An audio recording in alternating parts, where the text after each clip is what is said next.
2x spicy ho kan non bai ve nge thak ki ka ngam hlol lawa ni ka om kan enang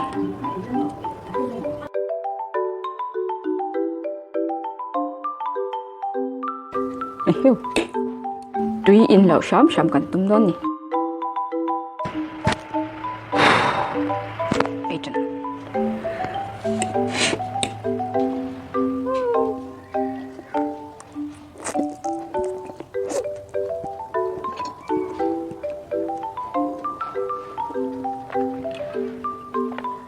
thắc ngại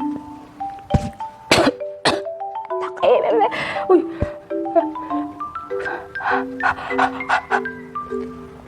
cái mệt tuy cả đôi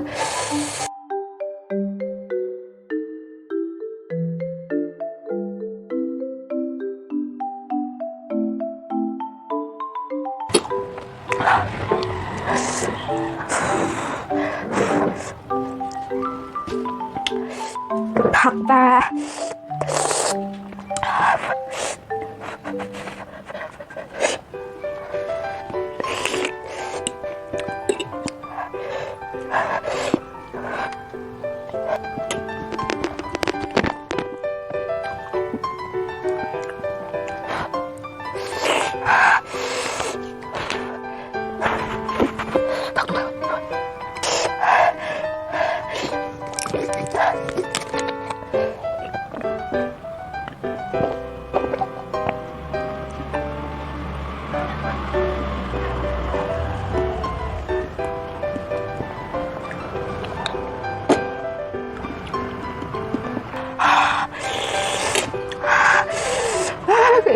วันนี้ไปตัว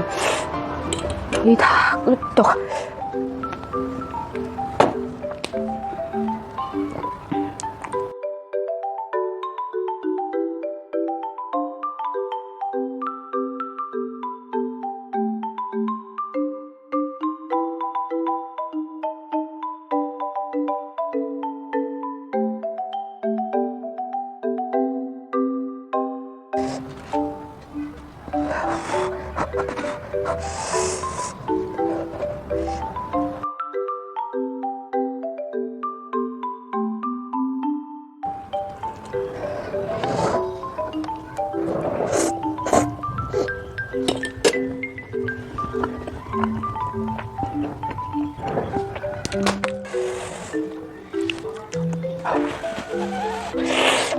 thật thú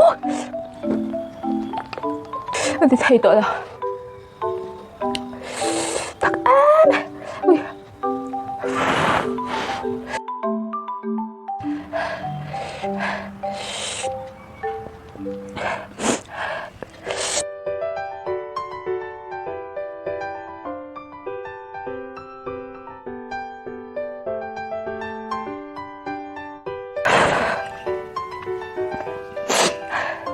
thì giống khăn thì phật mấy tại sẽ thắc mày ui cái toát thì thấy đâu ui